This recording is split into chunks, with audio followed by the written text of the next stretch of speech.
RI dimanapun berada, tentunya jika kita berbicara mengenai buruh, ini sudah tidak asing lagi ya, di mana memang tentang buruh ini sudah diatur dalam undang-undang ya, sesuai dengan Undang-Undang Nomor 13 Tahun 2003, Undang-Undang Ketenagakerjaan, dan untuk serikat pekerja sendiri diatur dalam Undang-Undang Nomor 21 Tahun 2000. Artinya keberadaan SPSI, Serikat Pekerja, hal ini saya katakan salah satu forumnya adalah SPSI, karena saya di SPSI Kota Pekanbaru. Jadi berbicara mengenai buruh untuk Kota Pekanbaru sendiri, sebenarnya kalau kita berbicara buruh, kita melihat buruh ini bisa dikatakan masih sangat-sangat jauh dari apa yang diharapkan.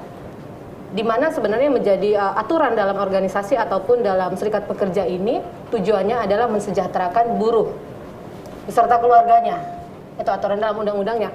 Namun saya juga mempertanyakan sebenarnya yang disejahterakan itu yang mana. Jadi kalau dipertanyakan oleh Mas Chandra tadi, bagaimana sebenarnya keberadaan buruh, kondisi atau situasi yang terjadi untuk Provinsi Riau khususnya Kota Pekanbaru, ini masih sangat jauh dari apa yang kita harapkan. Karena memang terlihat dari perjuangan-perjuangan buruh beberapa waktu lalu juga kita laksanakan aksi, artinya saya selaku pemimpin tentu mengatakan kepada anggota saya di manapun berada. Artinya aksi yang dilakukan itu adalah aksi apabila kita tidak bisa duduk bersama. Tapi apabila kita bisa duduk bersama dengan orang-orang yang memegang suatu kepentingan, tentu aksi demonstrasi ataupun katakanlah aksi damai ini tidak perlu terjadi sebenarnya kan. Namun inilah harapan dari para pekerja ataupun buruh, apa yang menjadi hak-hak mereka ini tolong diperjuangkan dalam hal ini serikat pekerja itu banyak sebenarnya, bukan hanya SPSI saja. Namun dalam hal ini memang kita harus bekerja keras karena sebesar apapun SPSI, walaupun diatur dalam undang-undang, jika ini tidak mendapat dukungan dari instansi yang terkait, baik itu dari pemerintahan ataupun pihak-pihak berwajib, pihak kepolisian, TNI, kalau ini tidak didukung ya sama saja. Akhirnya keberadaan SPSI yang diatur dalam undang-undang tetap akan seperti seolah terlenyapkan. Jadi keberadaan buruh ini lama-lama akan hilang, pekerja ini akan hilang seperti itu, Mas. Baik, menarik sekali Bu Imelda. Tadi juga ada kata yang disampaikan bahwa di dalamnya ada unsur bagaimana kita memperhatikan kesejahteraan buruh. Nah, dari makna kesejahteraan ini sendiri boleh sedikit disampaikan hak-hak yang mana saja yang hari ini masih jauh dari yang diharapkan. Apakah itu upah? Apakah itu dalam bentuk jaminan mereka, sosial mereka, kemudian juga apakah juga dalam bentuk kesempatan kerja, atau seperti apa isu-isu yang paling dominan? Ya, jadi memang kalau untuk apa sih yang menjadi hak ataupun kesejahteraan pekerja yang memang masih belum secara maksimal terlaksanakan. Yang pertama kita berbicara dulu mengenai UMP. UMP ini kan upah minimum provinsi, memang untuk di Provinsi Riau ini kurang lebih terjadi peningkatan sekitar 1,7%. Dan untuk UMK sendiri, di mana yang pada tahun 2021 itu bernilai 2.997 ya, sekarang ini naik 50.000 menjadi 3.050.000 sekitar itu kan yang untuk Kota Pekanbaru. Jadi menurut saya kenaikan UMK ataupun UMP yang ada, justru kita ini kan ibu kota Provinsi Riau berada di Kota Pekanbaru. Namun dari peringkatnya sendiri untuk kenaikan upah ini kita di peringkat ke-6. Tertinggi justru malah Kota Dumai. Jadi saya pikir ini kenaikan yang masih 50.000, saya pikir ini masih sangat minim ya, sangat minim. Itu yang pertama. Karena ini jangka waktunya itu setiap tahun. Setahun kita mengalami peningkatan kenaikan hanya Rp50.000. Sedangkan untuk Kota Dumai sendiri itu mencapai sekitar kurang lebih 400.000. Jadi ini rasa saya belum maksimal. Itu satu dari pengupahan UMP ataupun UMK tadi ya. Terus hak-hak yang lainnya adalah berbicara mengenai SPSI, ruang lingkup kerja SPSI. Yang sering terjadi permasalahan di lapangan adalah SPSI, Serikat Pekerja diatur dalam undang-undang. Namun ketika masuk dalam suatu perusahaan, terkadang selalu dihalang-halangi oleh oknum-oknum. Nah, jadi saya sampaikan juga pada saat orasi. Artinya SPSI diatur dalam undang-undang, ini ada aturannya, justru pengupahan dari salah satunya dari Federasi SPTI, ada NIBA juga bongkar muat, itu diatur dalam Perwako nomor 42 tahun 2018. Jadi kami berbicara upah ataupun hak itu bukan SPSI yang mengatakan, tapi undang-undang dan juga Perwako itu sendiri. Jadi ketika ini dihalang-halangi atau dipersulit keberadaan SPS ini dianggap tidak ada, sama saja instansi ataupun yang berkaitan ini melawan dari undang-undang atau aturan dari pemerintah. Berarti ada yang salah di sana. Ada upaya untuk melakukan pendekatan dalam bentuk mungkin mediasi, diskusi, sehingga memberikan solusi seperti itu. Namun dalam upaya itu ada kesan dihalang-halangi atau tidak mau dalam bentuk diskusi memberikan solusi. Sekarang kita beralih kepada ini, selain dengan isu yang sudah ada, apa saja upaya-upaya yang sudah dilakukan terkait hal itu? Baik, Mas, terima kasih atas kesempatannya.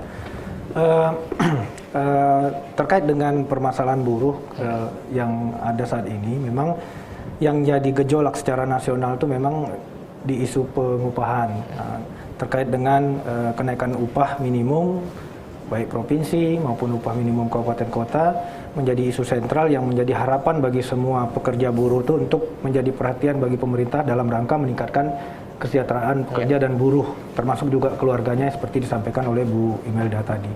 Namun kita sekarang berdasarkan putusan MK, sama-sama kita sudah ketahui, Presiden juga sudah menyampaikan kepada media bahwa hasil putusan Mahkamah Konstitusi terkait dengan pengupahan itu sendiri khusus, ya, kita masih mengacu kepada PP 36 tahun 2021 yang masih berlaku, artinya selama 2 tahun ini diminta kepada pemerintah beserta DPR untuk melakukan revisi terkait dengan Undang-Undang Cipta Kerja. Nah, kita berharap memang dalam proses 2 tahun ini pemerintah dan DPR bekerja keras untuk memperhatikan kesejahteraan buruh. Hal yang menjadi dinamika permasalahan tentu menjadi perhatian untuk bahan revisi. Dan sampai hari ini pemerintah tentu bekerja berdasarkan regulasi yang ada. Jadi kita tidak bisa bergerak atau bertindak di luar peraturan yang mengatur terkait khususnya masalah pengupahan. Di lain itu untuk Riau sendiri khususnya, karena kami wilayah kerjanya bukan hanya Pekanbaru, tapi di Snaker Riau, artinya Provinsi Riau, relatif kondusif. Artinya riak-riak kecil itu pasti ada, seperti kemarin teman-teman Bu Imelda sempat juga bikin aksi untuk harapan pekerjaan yang didapatkan di perusahaan-perusahaan yang melakukan pekerjaan konstruksi yang ada di Pekanbaru. Namun ya kita lihat memang masih dilaksanakan dengan cara kondusif. Kita terima kasih, artinya teman-teman di lapangan masih mengedepankan pola-pola negosiasi yang intelek, dan kita harapkan memang pola anarkisme dan premanisme ini mudah-mudahan dijauhkan ya, karena kita tahu negara kita negara hukum, tentu siapapun baik perusahaan ataupun pekerja buruh yang melanggar hukum, tentu aturan hukum yang akan menindaknya, dan tentu aparat hukum, penegak hukum nanti yang akan menilai ininya. Kemudian yang untuk Riau sendiri relatif kondusif, karena kami kebetulan di hubungan industrial kita lihat karena situasi perekonomian di Riau ini bertumbuh, karena sektor-sektor seperti migas dan perkebunan, terutama Riau ini lebih banyak di sektor perkebunan sawit. Kita tahu bersama bahwa sawit kita harganya semakin hari semakin meningkat.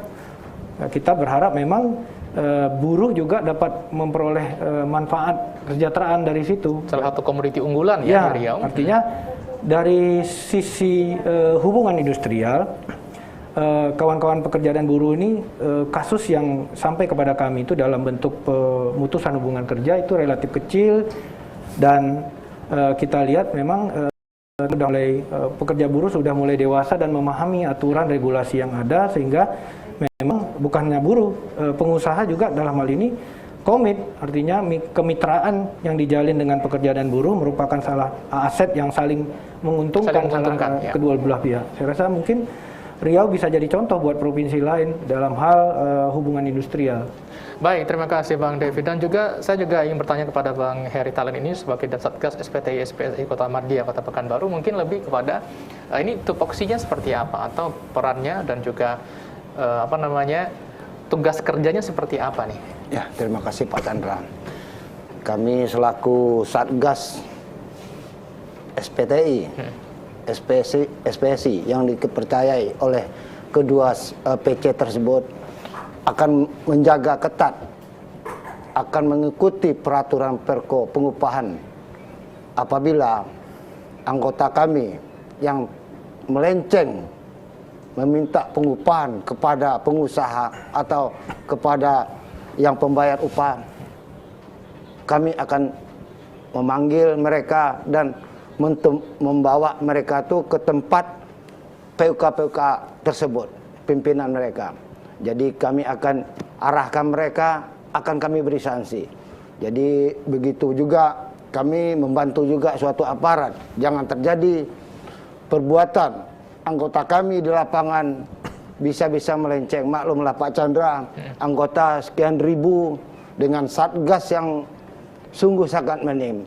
Dikarenakan ya mungkin kita juga menggaji suatu satgas itu dengan pengupahan yang begitu kecil. Jadi itulah Pak Chandra, kita memberikan supaya inspektor-inspektor yang di Pekanbaru ini, khususnya Pekanbaru ini bisa nyaman dengan memakai tenaga kita.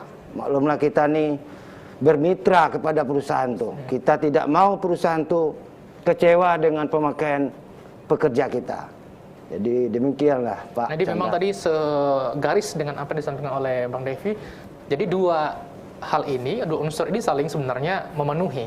Ketika ada pengusaha tentu ada yang bekerja di sana, sehingga ketika pemberian upahnya maksimal, baik dan juga ideal, maka juga maksimal dalam memberikan daya kerja juga, kinerja mereka juga dalam pekerjaannya. Dan tadi sudah disinggung juga bagaimana tanggapan dari Bu Imelda Sam sendiri bahwa memang secara keseluruhan ada koridor-koridor. Nah, mungkin boleh disampaikan bagaimana tahapan aksi ini terjadi, dalam artian tentu ada masukan-masukan, ada isu-isu yang diterima, kemudian SPSI menengahi isu ini sehingga harapannya ada solusi terkait dengan tadi dua belah pihak tadi. Seperti apa? Baik, terima kasih Mas Chandra. Jadi jika berbicara mengenai apa sih tahapan yang mesti dilakukan oleh Serikat Pekerja SPSI dalam hal ini. Jadi kembali lagi, SPS ini bekerja pakai aturan. Jadi jika ada yang berbicara mungkin saya selaku ketua selalu mendengar ya, bukan jarang, tapi selalu saya mendengar istilah-istilah yang mengatakan bahwasanya apa ini SPSI. SPSI ini preman. Jadi memang saya tegaskan di forum ini, dalam dialog ini, SPSI ini memang anggota saya preman. Semuanya preman. Rata-rata semuanya itu memang preman. Tapi kami bukan premanisme. Jadi artinya kalau preman itu adalah style. Tapi kalau premanisme itu sudah mengarah kepada suatu tindakan pidana anarkis. Dan saya pastikan tidak ada anggota saya SPSI yang premanisme.